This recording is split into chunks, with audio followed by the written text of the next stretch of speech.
si rivolge nell'amico Francesco Ferrante.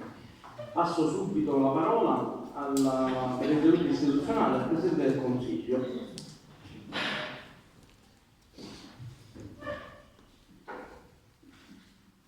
Buonasera a tutti, intanto porto i saluti miei personali, di tutto il Consiglio Comunale, i consiglieri comunali, del Sindaco che è impegnato fuori sede, è impegnato sempre per ragioni di natura istituzionale.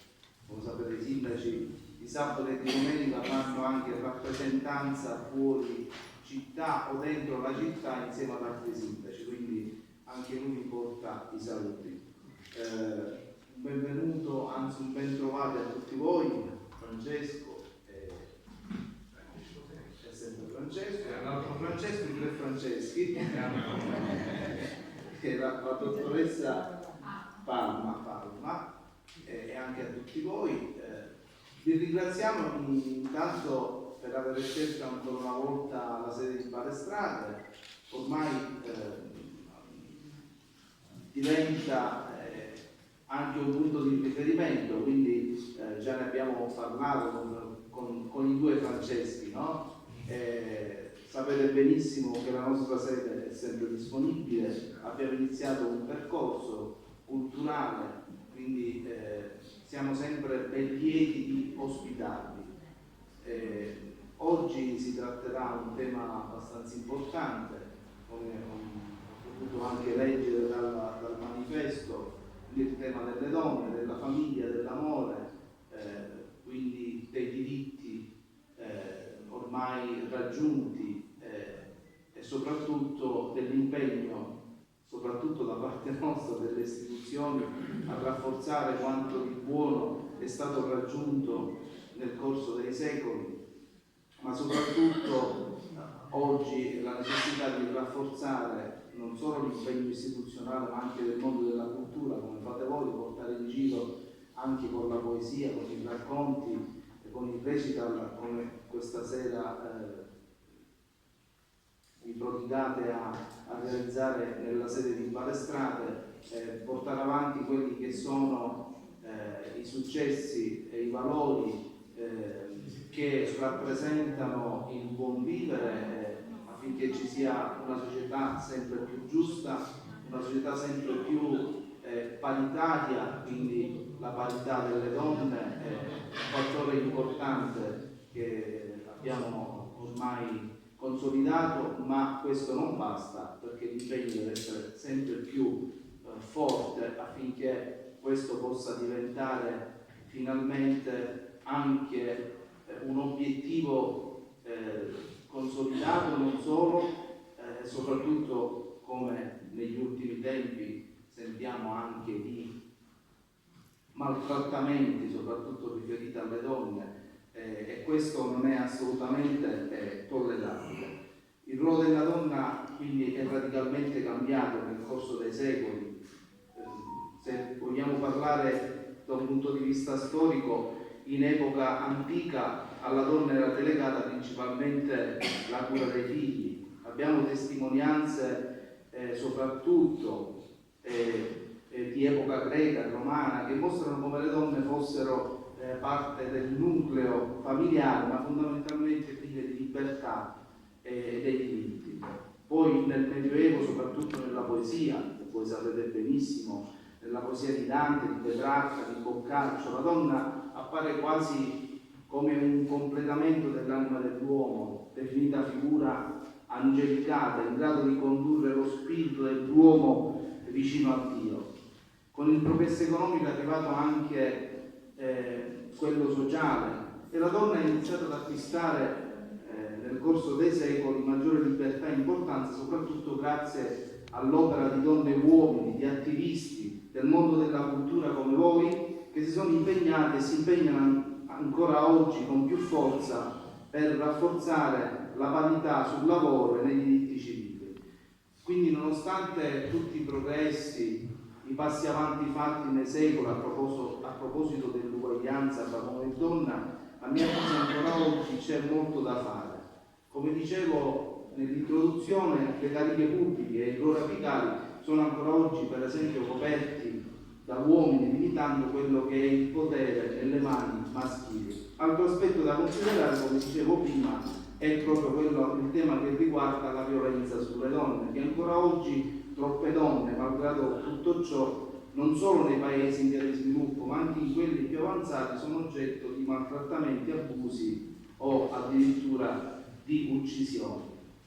Oggi quindi più che mai c'è la necessità di porre l'accento sull'importanza di tutelare le donne, anche in questo senso, soprattutto di fronte alla denuncia di maltrattamenti e di abusi subiti dalle donne. Mi sento e ci dobbiamo sentire fortunati, perché quando pensiamo che nel nostro paese comunque i diritti delle donne sono acquisiti e seppur gradualmente aumentano questi diritti, dobbiamo prendere consapevolezza di un bisogno reale di parità e di un linguaggio che sia sempre più inclusivo e non esclusivo. Mi auguro appunto che le donne possano trovare sempre maggiore strada anche in campi che fino ad oggi sembrano irraggiungibili, perché ritenuti pregiudizio o comunque prettamente alveolo o luogo riservato ai maschi.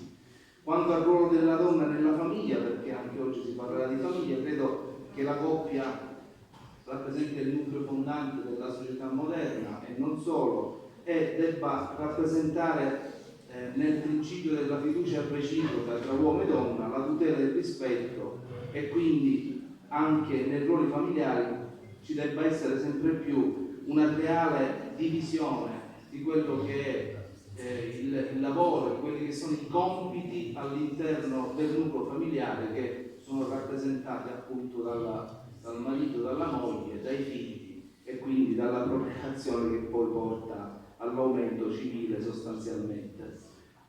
I movimenti, poi possiamo allargare anche il concetto di quanto è stato fatto dai movimenti femministi, che hanno aumentato in questi anni anche la consapevolezza che sui temi che riguardano le donne bisogna rafforzare e impegnarsi sempre più, e chi vi sta parlando, che fa parte del mondo delle istituzioni, ma non solo, perché a titolo personale sono anche un insegnante e a scuola portiamo avanti tanti di quei progetti con gli alunni che riguardano nel mondo dell'educazione civile, nell'ambito dell'educazione civica, proprio temi che riguardano quelli che oggi saranno trattati in quest'aula. Quindi concludo, perché assistere anche ad eventi come questi è un momento di crescita personale, sociale e civile, di cui ne farò tesoro e che mi porterò dentro, e ne farò anche oggetto di condivisione nell'ambito non solo familiare, che sono anche io un papà, ho 2 figli, ma anche nell'ambito lavorativo e non solo quello politico, affinché ognuno di noi, come dice Papa Francesco, deve metterci del proprio. Se ognuno di noi facciamo il bene, quindi tutti messi insieme, vuol dire che i risultati saranno sempre più migliori per una crescita sociale, civile, non solo a livello locale ma a livello mondiale. Grazie e buon lavoro.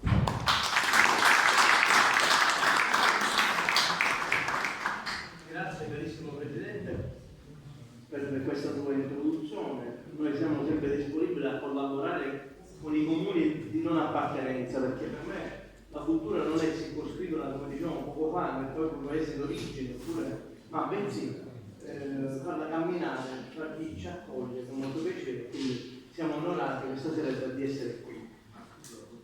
Sì. Naturalmente complimenti a Francesco Ferrante per il libro La Maida, di cui si parlerà questa sera, quindi mi ha fatto dono di una copia che leggerò con molto piacere. Grazie Francesco.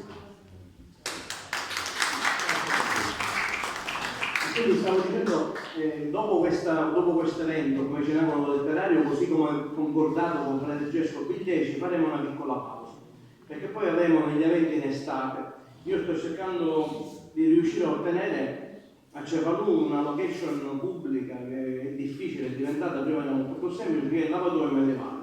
Se ci riusciamo, quindi la questura ci dà l'autorizzazione, perché adesso appena si fa un evento, siccome si ritiene che sia un evento pubblico, pure con 10 persone ci vorrebbe il piano di emergenza, i vigili del fuoco, cioè cose assurde. Quindi sto cercando con la questura di risolvere il problema, quindi faremo quest'estate questo evento al lavatoio. Ci stiamo preparando per il concorso letterario Città di Palermo, la preparazione che è abbastanza laboriosa, e faremo anche un incontro fra poeti a Santo Stefano di Damasco. Stamattina mi è arrivato dal sindaco l'autorizzazione, il 6 di luglio saremo a Santo Stefano.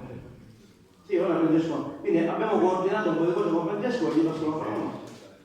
E non per ultimi, per ringraziare il comune di Balestrate.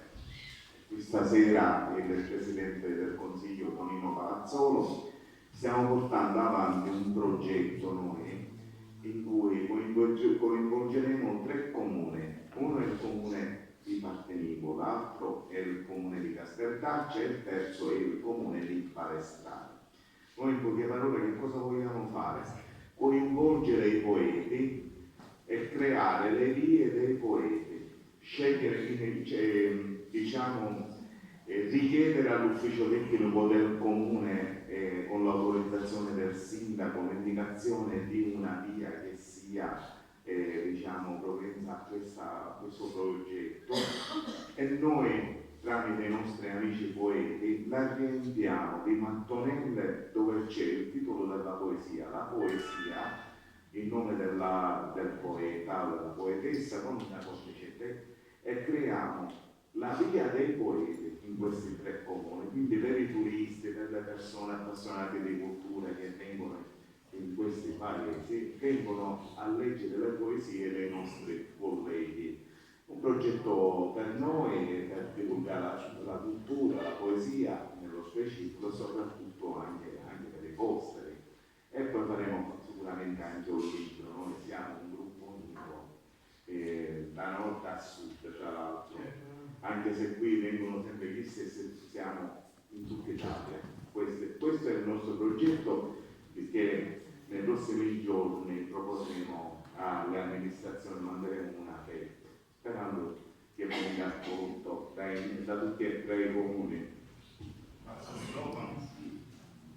Ma questa è una bellissima iniziativa che sicuramente sarà oggetto di confronto politico con l'amministrazione comunale, con i consiglieri comunali, e credo che non ci siano problemi a poter accogliere personalmente è accolta, personalmente. Quindi io vi farò carico affinché possa essere questa proposta accolta dall'amministrazione comunale, quindi da poter realizzare a Palestrate. Non credo che ci siano problemi, quindi sicuramente la faremo. Sai benissimo, ne abbiamo parlato, che gli incontri culturali che portate avanti non si concludono oggi. Avete a disposizione anche per il periodo estivo altre location più belle al tramonto, per esempio abbiamo 2 punti bellissimi al tramonto del sole, quindi già ne abbiamo parlato, no? Uno al Belvedere e uno qui sotto il comune, dietro l'aula multimediale, quindi magari anche d'estate organizzeremo il recital all'aperto, e perché non potrebbe essere quello il luogo sotto le stelle, il luogo delle mattonelle. Accendiamo un lumino, Esatto. facciamo una bella cosa carina. Sì, Grazie. Grazie al comune di Palestrate per questa iniziativa. Chiaramente saranno invitati tanti poeti di tutta l'Italia, lo dico questo perché si farà una selezione, poi sceglieremo una quarantina di mattonelle, 35 quelle che sono, perché chiaramente non possiamo inondare, dobbiamo assolutamente avere delle regole come tutto quello che facciamo. Allora io direi a questo punto di iniziare a parlare del libro dell'amico Francesco Ferrante, un libro già intrigante con la copertina, molto originale, con questo dipinto, appunto poesie in siciliano. Io mi sono scritto dei piccoli appunti perché altrimenti poi ti sfugge qualche cosa. E allora, nell'epoca della globalizzazione, in cui internet regna sovrano, dove le comunicazioni avvengono attraverso congegni elettronici che se da una parte sono il frutto del progresso incontrollabile, dall'altra parte ci tolgono il piacere di comunicare, guardandoci negli occhi. Forse nel docente detto parlarne può sembrare anche anacronistico, ma non è così, perché dopo aver letto le opere di Francesco Ferrante ed analizzato la sua personalità di poeta vernacolare, posso affermare molto tranquillamente che per lui il dialetto è un fermento vivo, la lama incandescente, l'etichetta della nostra terra, le nostre radici storiche, la nostra carta d'identità. Insomma, il mezzo che identifica un po' tutto, dai soprannomi ai leoni alle località. Per Francesco Ferrante il vernacolo dà forma più incisiva alle parole e riesce a rendere l'idea, prima ancora di ridurla in termini precisi. A volte riesce ad armonizzarla, altre volte la indurisce.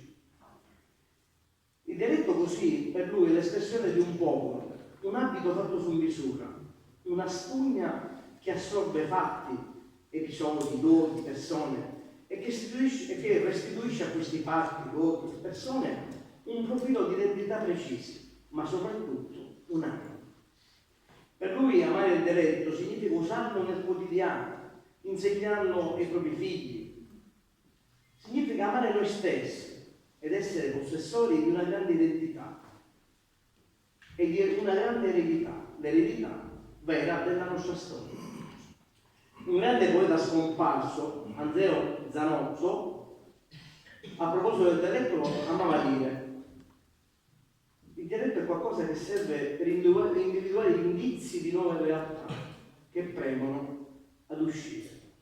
L'importanza del dialetto sta nel fatto che è vicinissimo alla vita quotidiana, verace per la gente, rappresenta una diversità di radici storiche, di culture, di esperienze umane che non deve andare mai perduta. È importante conoscere l'idioma nazionale come strumento di comunicazione, ma la diversità socioculturale tra le diverse comunità italiane è una ricchezza che va mantenuta, difesa, valorizzata e divulgata. È assodato per il nostro autore che il dialetto possiede una forza espressiva e descrittiva genuina, che scaturisce dal suo verismo, lo strumento che meglio esprime sentimenti, valori, culture, speranze, con cui ripercorrere i sentieri della memoria, drasticamente inquinati dalla frenetica vita moderna.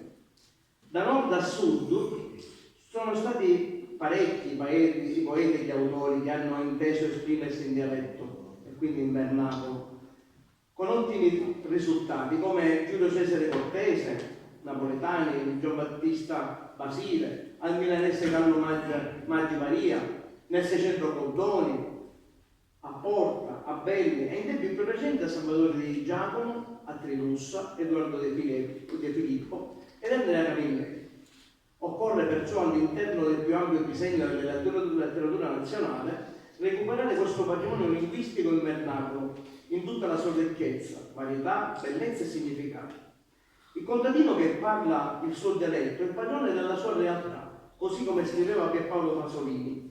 E Pasolini vedeva nel dialetto l'unica sopravvivenza di ciò che è ancora puro e incontaminato.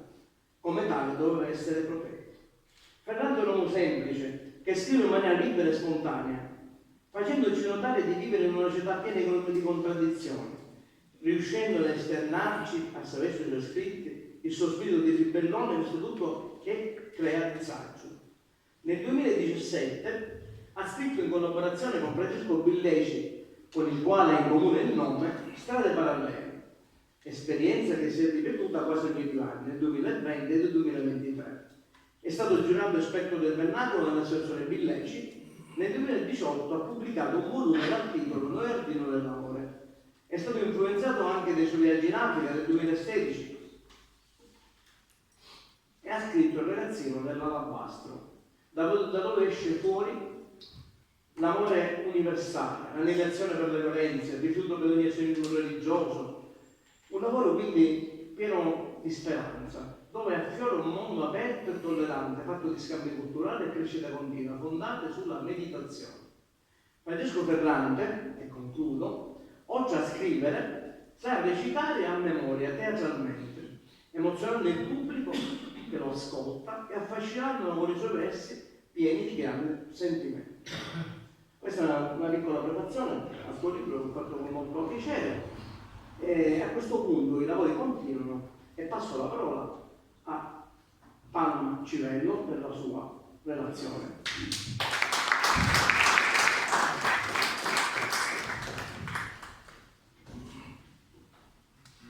Grazie, intanto benvenuti. Io mi riallaccio subito a quanto ha detto l'amico Antonio Berracato a proposito del dialetto. Certo, questa è una raccolta di poesie in lingua siciliana, perché alcuni non amano che si dica dialetto. A me piace invece dire dialetto siciliano. E non, come dire, non possiamo fare un paragone con le raccolte in italiano, perché le raccolte in dialetto impegnano molto di più. Scrivere in dialetto impegna molto di più, perché altrimenti si rischia di banalizzare, si rischia di scrivere come si parla, mentre non è così. E Francesco questo lo sa bene. Francesco usa un linguaggio ricercato, accurato. Francesco recupera parole del nostro dialetto e le ripropone, però in modo appropriato. Diceva, ha accennato, anzi l'ho detto abbondantemente Antonio, perché scrivere ancora in dialetto? Io mi sono permessa di spolverare una frase che diceva il nostro grande poeta Ignazio Guttitta. Perché è importante il dialetto? Diceva Ignazio, un popolo diventa povero e serio quando si arrobano la lingua buttata di patri e perso per sempre. Ecco, la lingua siciliana sì, è musicalità, è armonia, è bellezza, ma è importante recuperare la nostra lingua, perché di fronte, come diceva lui, alla standardizzazione della cultura, il dialetto ci dà una nostra identità, ci riappropria della nostra identità, di quello che siamo, delle nostre radici. E questo è quello che fa Francesco, riappropriarci delle nostre radici. E allora Francesco cosa fa? Un mero esercizio letterario? Mostra di essere un cultore della lingua siciliana? No. La lingua siciliana per Francesco è soltanto un mezzo, non fine, un mezzo per esprimere il suo mondo interiore, che credetemi, è un mondo interiore affascinante. Io mi auguro che abbiate già preso il libro, perché ne parleremo adesso delle sue poesie, le leggeremo e vanno veramente gustate, perché dopo la lettura delle sue poesie ne usciamo tutti più ricchi, con una consapevolezza diversa. Io ho paragonato un po' queste poesie, anzi il mondo di Francesco a uno scrigno. Ecco, per entrare, aprire questo scrigno bisogna avere la chiave, perché Francesco non è una persona che si propone apertamente, si vanta, no, è una persona schiva, quasi ai limiti della timidezza. Mi sono proprio timido, però lui fa un passo indietro rispetto a quello che lui ha ed è. Ma la chiave per scoprire il suo ricchissimo mondo interiore sono proprio le sue poesie. Come diceva Antonio, alla base di questo ricco mondo interiore c'è la sua esperienza nel mondo del volontariato. Lui ha fatto questo campo di lavoro anni fa in Tanzania, che credo lo abbia segnato profondamente, e lui è sempre vicino al mondo del volontariato. Ma per Francesco il volontariato significa come approccio all'altro, al bisogno dell'altro, con empatia, qualunque bisogno esso sia, ecco, non soltanto l'andare in Africa, ma qualunque bisogno ci possa essere, ecco, lui sa che la persona ci deve essere. Ecco, tutta la poetica di Francesco si basa su questo, sull'importanza dei valori umani. E cominciamo a dimostrare questo, a far vedere a voi che state ascoltando che queste non sono soltanto parole, proprio dalla poesia che dà il titolo alla raccolta, la Maida. Cos'è la Maida? Lo sapete sicuramente meglio di me. Quel contenitore che tutti i nostri nonni avevano per impastare il pane, ce n'era uno in ogni famiglia, io lo ricordo vagamente, ma lo ricordo, non c'erano i panifici, il pane si faceva in casa, si impastava, si teneva, era un oggetto prezioso la maida, so che non si lavava, si bagnava soltanto con l'acqua, era il legno di faggio, perché il legno di faggio impediva alla farina di appiccicarsi, ecco.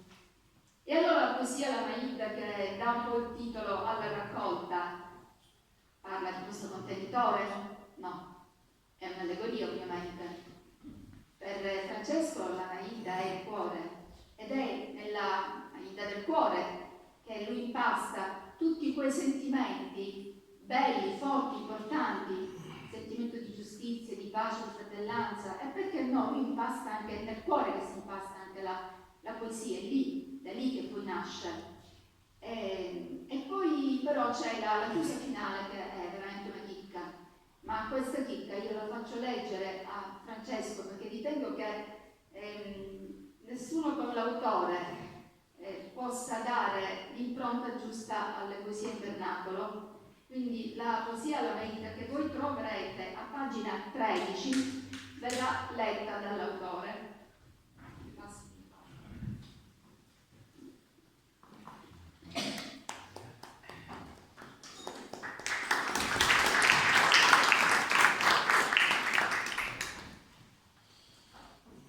Figlio, lo sole in tale mano, per guardare le fredde notte senza amore.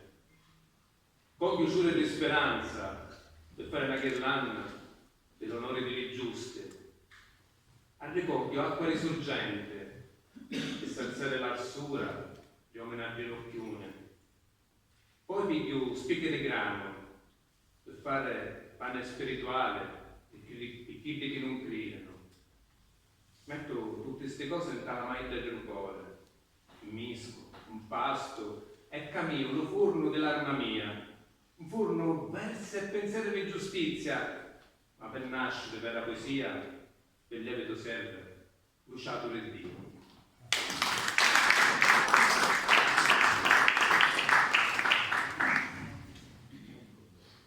Il lievito serve bruciato di Dio, per lievito serve il fiato di Dio, e io penso che Francesco questo lievito ce l'abbia in abbondanza.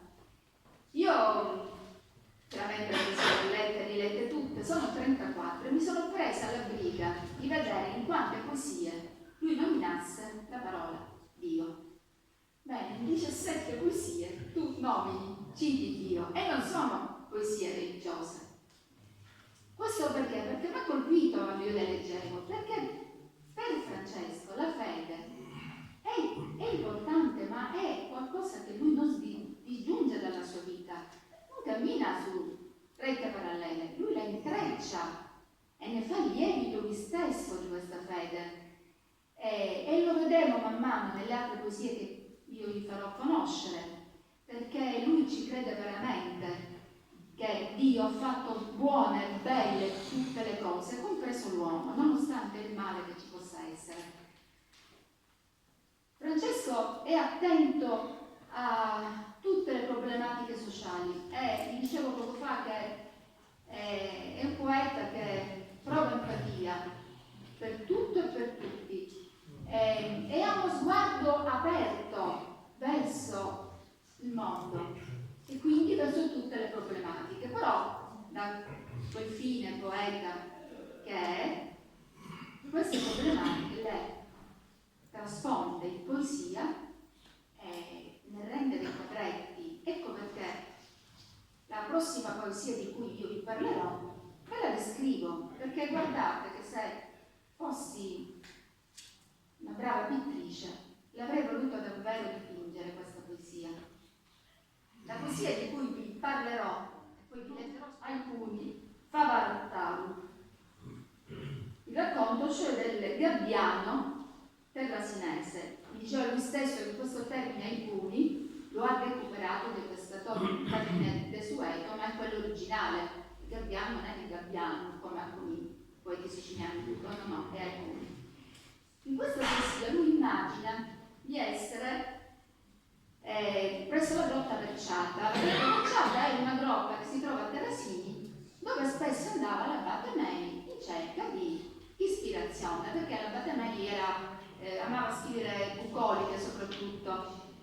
Abate Melli, poeta siciliano di grande levatura, morto già nel 1815, Abate era medico, non era prete, però siccome si vestiva come un sacerdote era chiamato da tutti Abate, e quando voleva ispirazione andava lì. Allora lui immagina, lui si reca lì, così nella poesia si reca in questa grotta, anche lui cerca di un'ispirazione bucolica perché è di fronte al mare.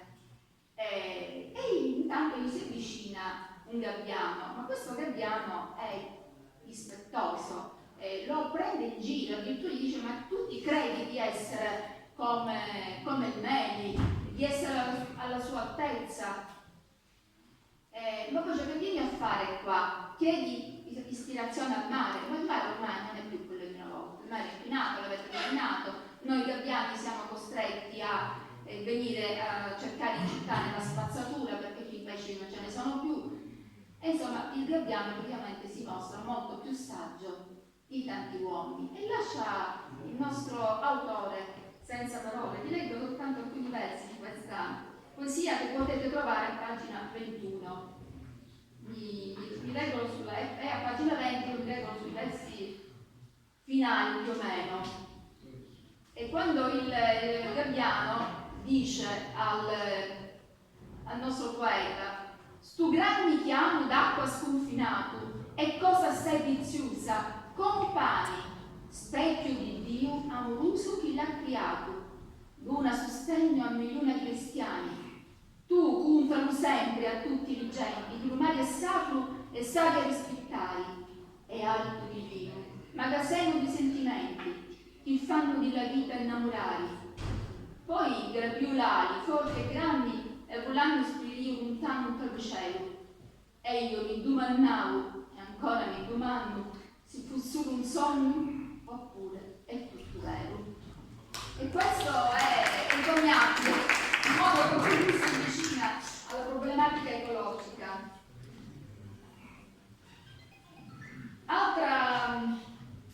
Altro argomento importante che tratta Francesco, dicevo che lui è attento a tutte le problematiche sociali, ce n'è una più che importante, ce n'è una dolente che ci tocca tutti e che stiamo per vivere un po' tutti in questo preciso momento, perché sono poesie scritte già da un po', però come state vedendo assolutamente attuali.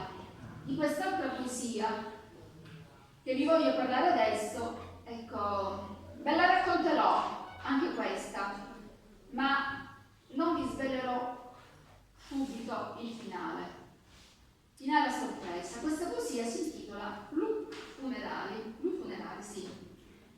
Allora, lui si immagina di essere a un funerale e da lontano vede questa bara che ondeggia come se fosse una cassa di lupini, sballottata, e tutte le persone che sono dietro che ridono, schiamazzano, contenti, fanno festa, come se fosse carnevale a un funerale. Ovviamente il poeta si indigna. Come si può essere felici, contenti a un funerale? Chiunque ci sia in quella bara merita rispetto.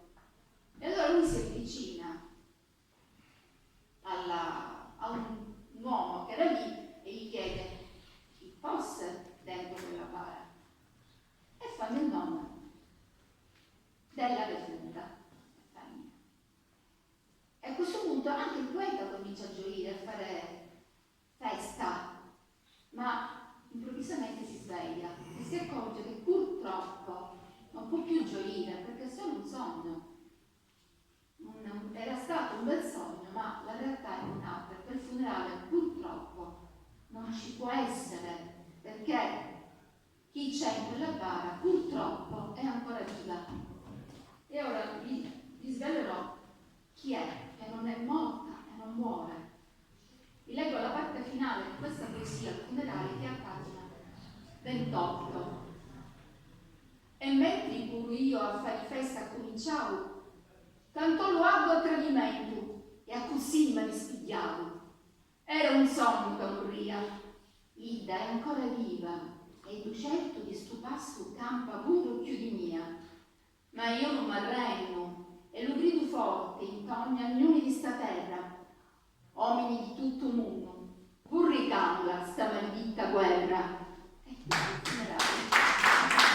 Era la guerra, e vorremmo tutti seppellire abbondantemente.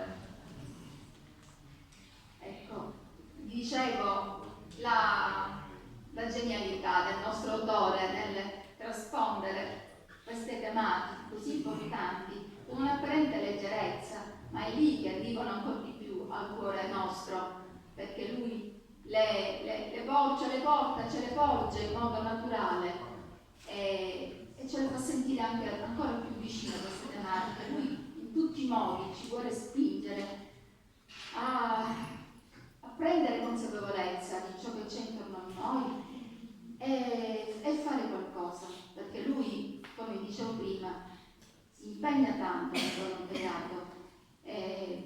Lui dice basta una goccia, quella famosa goccia che nominava anche Maria Teresa di Calcutta, la goccia nell'oceano, ma senza quella goccia l'oceano sarebbe più povero. Ecco.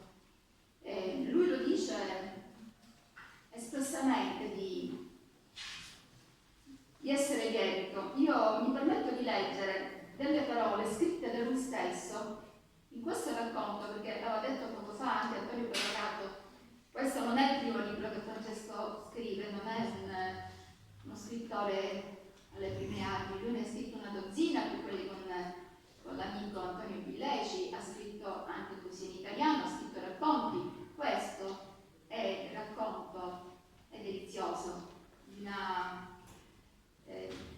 delizioso ma forte come contenuti, il ragazzino dell'alabastro.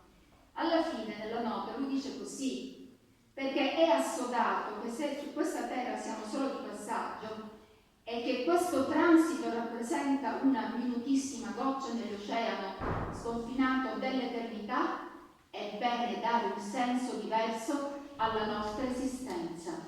Ed è quello che lui in tutte le poesie fa filtrare, dare un senso alla nostra esistenza, forse anche con la nostra poesia, e deve lasciare traccia. Il fatto che lui sia anche, come dire, parli di problematiche, questo non vuol dire, e che ne parli anche in modo così forte, come quello del prima, parli della guerra, del disastro ambientale, questo non vuol dire che lui veda tutto in negativo. Lui è un poeta, un uomo ottimista, ma non l'ottimismo ridanciano, no. Lui, il suo ottimismo parte dalla consapevolezza che l'uomo è capace anche del bene, di fare del bene, e lo fa, perché lui stesso, ma sia lui si è accostato a persone capaci di operare il bene. E così ha scritto una poesia che si intitola Littra. Questa poesia mi ha detto che l'ha scritta quando ha parlato con una ragazza che stava per diventare medico e voleva poi andare in Africa a fare volontariato. E allora lui è stato rimasto colpito e ha voluto scrivere questa poesia che io ho chiesto a Francesco di leggere, ma io me la sono sentita questa poesia, ecco. Può essere indirizzata a ognuno di noi questa lettera, perché sono le indicazioni per poter vivere bene e permettere agli altri anche di vivere meglio la loro vita. Prego.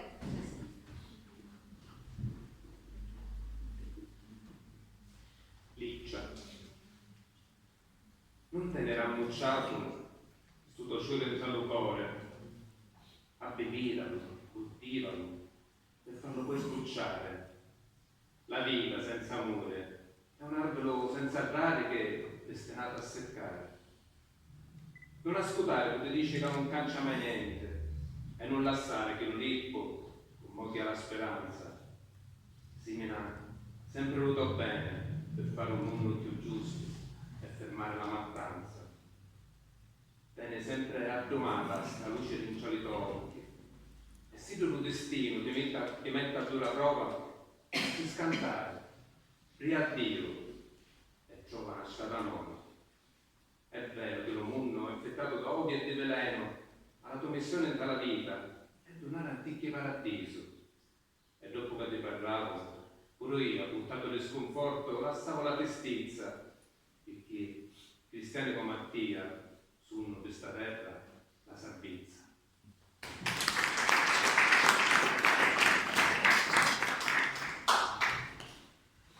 Ecco, Politra, ecco, vorrei parlarvi di un'altra poesia. L'ho detto, le poesie di Francesco si possono raccontare e dipingere, sono colori, sono musica, sono carezze, sono scherzate, sono quadri, dalle pennellate ampie e dei mille colori che sono appunto nella copertina del libro. In tutto questo panorama di sentimenti che a Francesco non poteva mancare il sentimento per la sua terra, la Sicilia, la nostra terra. Lui sa perfettamente quali sono i difetti, i limiti, ma come ogni madre ama i figli, allo stesso modo anche il figlio che è problematico, si ama comunque, pur se il problema si vede e magari non si può neanche risolvere più di tanto. Ecco, così lui ama la sua terra. E per questa sua amata, sofferente terra ha scritto una poesia che è pura musica, che io ho ascoltato in passato, perché si intitola Una Ranzano, e l'ho ascoltata mentre la suona il figlio Daniele, mentre suona il Paranzano. E lui mi ha detto, ma io l'ho già fatto ascoltare questa poesia, ma io dico l'ascolterei altre 100 volte, non mi stanco, perché è la nostra poesia, è dedicata alla nostra terra, e poi poesia e musica, che cosa possiamo volere di più in un pomeriggio così? E quindi invito ancora una volta Francesco Daniele a regalarci questo grande momento di poesia.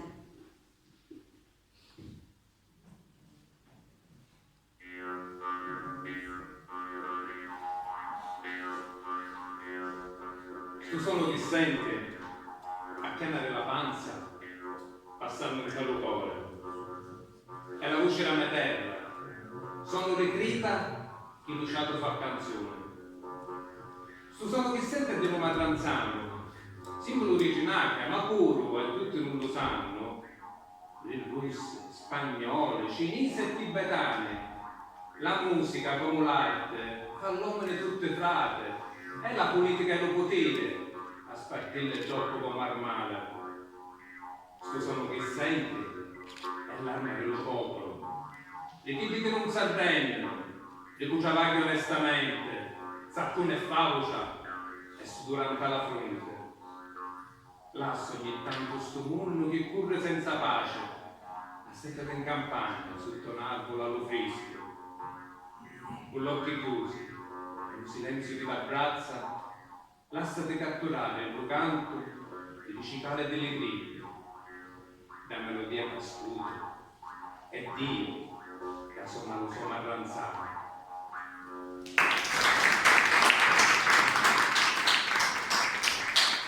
Io mi commuovo sempre quando ascolto questa poesia. Io che sono Maranzano, che ci vuole, magari vuole alla Sicilia un bene particolare, ne abbiamo bisogno.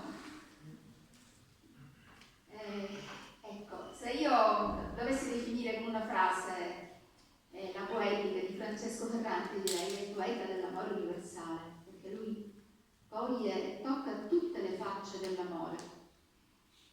E a volte lo fa anche in modo forte, come nella prossima poesia che vi citerò.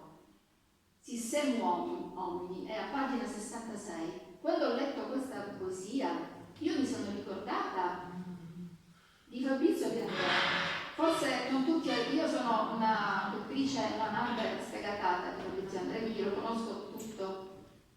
In uno dei suoi primi album, vinile, Tutti morimmo a stento, c'è una parte che si chiama recitativa, c'è il coro e poi la parte parlata, recitativa. In questa parte recitativa c'è un'accusa forte verso gli uomini che hanno la pancia piena, che che si circondano di cose belle, di ricchezze, ignorando tutto il resto che c'è intorno, ignorando la povertà, le miserie, la fame, la guerra.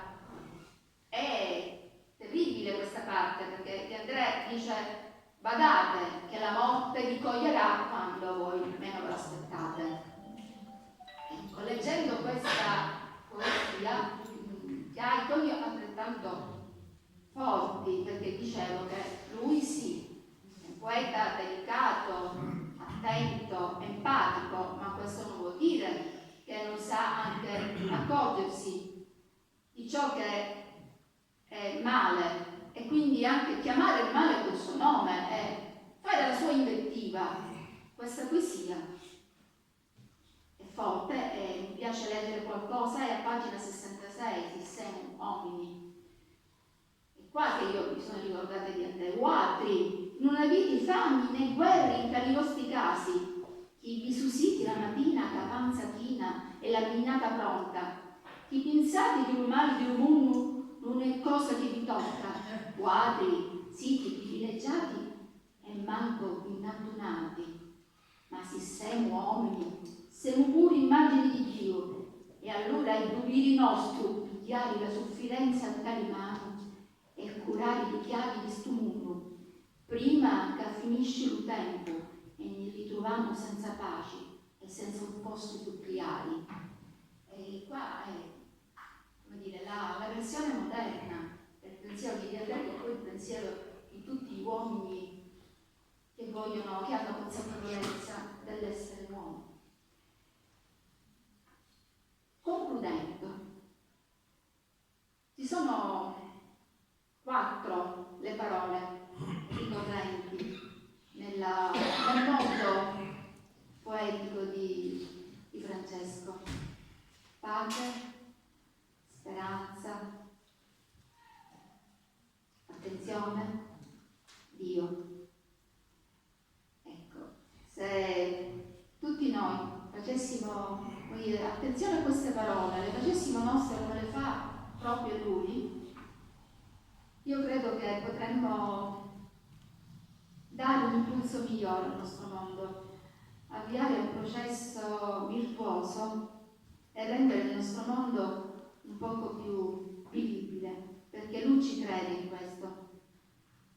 E ci crede perché sa che, come dicevo prima, nel cuore dell'uomo c'è il male ma c'è anche il bene. Detto questo, io termino lasciando la parola adesso a Francesco Billeci, il suo caro amico con cui ha condiviso libri e quindi amico anche vero, reale amico di Penna. Vi leggerà lui 2 poesie che ho scelto però io perché c'è una continuità in tutto quello che io vi ho detto. La prima poesia che leggerà Francesco Billeci la troverete a pagina 63 ed è la poesia Scrivo, in cui lui dice quali sono le motivazioni che lo spingono a scrivere, a fare poesia.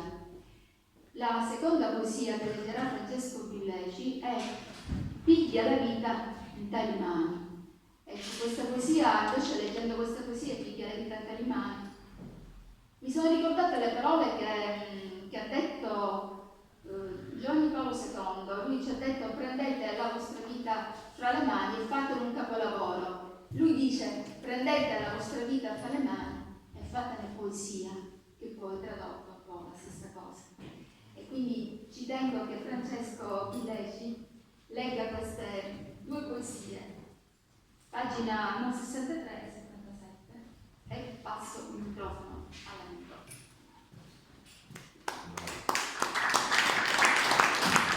Grazie mamma, i miei complimenti intanto a Francesco Ferrante per questo suo nuovo sforzo poetico. Io sono molto fiero dell'amicizia che mi lega a Francesco Ferrante. Noi ci conosciamo all'incirca da un 13 o 14 anni. La nostra collaborazione continua ad andare avanti sempre seguendo strade parallele, per come lo stesso titolo dei nostri libri, che siamo arrivati già al volume 3, 2017, 20 e 23, poi l'altro 26 se Dio vuole. e come dici tu sempre Dio al primo posto.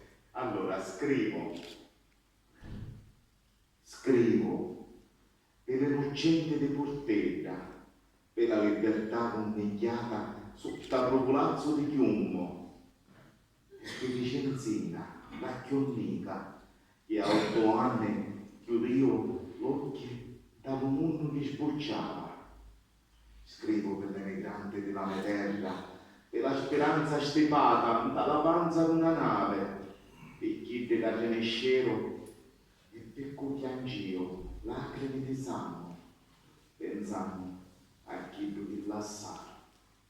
Scrivo per le morte di mafia e chi che toccarono la verità e vittero l'infamia, e per chi sto polo crocifisse come sante profete che sconvolchiamo lontano della nostra terra. Scrivo per le sfruttate dello terzo mondo e chi di cartesiano pane e vengono giocate di veleno e muoiono aiutute da parole senza memoria. Scrivo e chi di cascutano le verse con cui abbivivo l'arsura della mia arma. E scrivo puro perché voglio che l'amore che spurca che hanno di stupore fosse ricordato come testamento della mia vita supplicante. Scrivo per dare forza al vento, per spagliare le pensiere e donare ciao a ogni giorno di pace che sbuccia da sto mondo.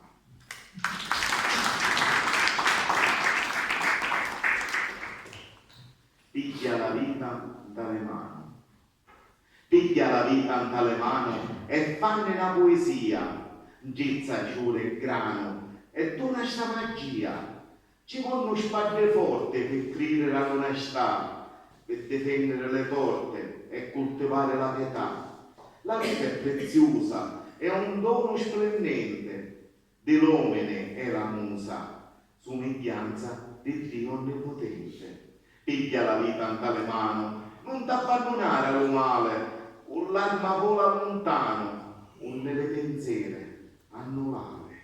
Non gettare la speranza dallo funno di dragnone, senza ciato né creanza, all'oscuro d'un lampione.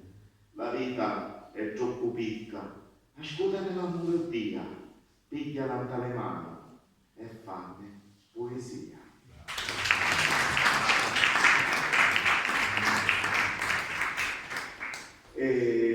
Ridiamo quindi la parola a Antonio Bagnacapo per la chiusura, anche se che ricordi il Presidente del Consiglio Giuseppe Palazzolo, e poi iniziamo la seconda parte di questo evento, il recitale di poesie dedicato alla figura della donna. Prego Antonio.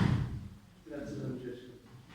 Non c'è dubbio che la presentazione di questo libro è stata veramente molto interessante per l'analisi affrontata da entrambi i relatori. E poi non è un po' incisa una con l'altra la relazione, perché è stato molto bello perché ognuno ha visto quello che doveva vedere. Io ho illustrato un po' la fase generale e giustamente non poteva ripetersi Palma e andare nel dettaglio, facendo una scansione dentro questo libro in maniera egregia e mi complimento anche con lei. Quindi è un lavoro interessante, contestualizzato in un recital ci piace di più perché diventiamo tutti artefici della serata. Infatti con Francesco, con il quale coordiniamo tutto senza alcuna tifosia, abbiamo deciso spesse volte appunto di miscelare la vostra presenza per il recital alla presentazione di un libro, perché diamo valore a entrambe le cose. Secondo me dobbiamo sentirci un po' tutti protagonisti, non in senso negativo esasperando il nostro ego, ma protagonisti per armonizzarci, per far uscire la cosa più bella che c'è in noi, la poesia.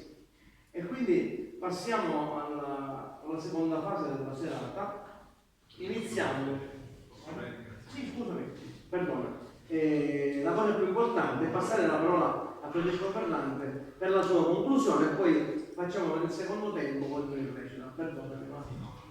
No, No, io soltanto volevo prendere la parola soltanto per ringraziare, perché sul libro è già stato detto in maniera egregia sia da Antonio Barracato che da Paola Civella, e poi ringrazio tantissimo perché siamo riusciti a cogliere l'anima di questo lavoro. Quindi volevo ringraziare Paola Civello e Antonio Barracato per aver organizzato questa serata.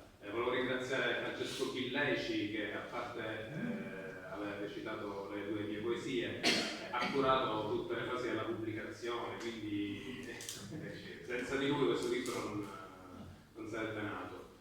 Volevo ringraziare tutti voi che siete presenti, che avete condiviso con me questo momento in maniera affettuosa. Volevo ringraziare mia moglie e i miei figli che ogni giorno sono con me, se sono l'uomo che sono, il merito è anche loro.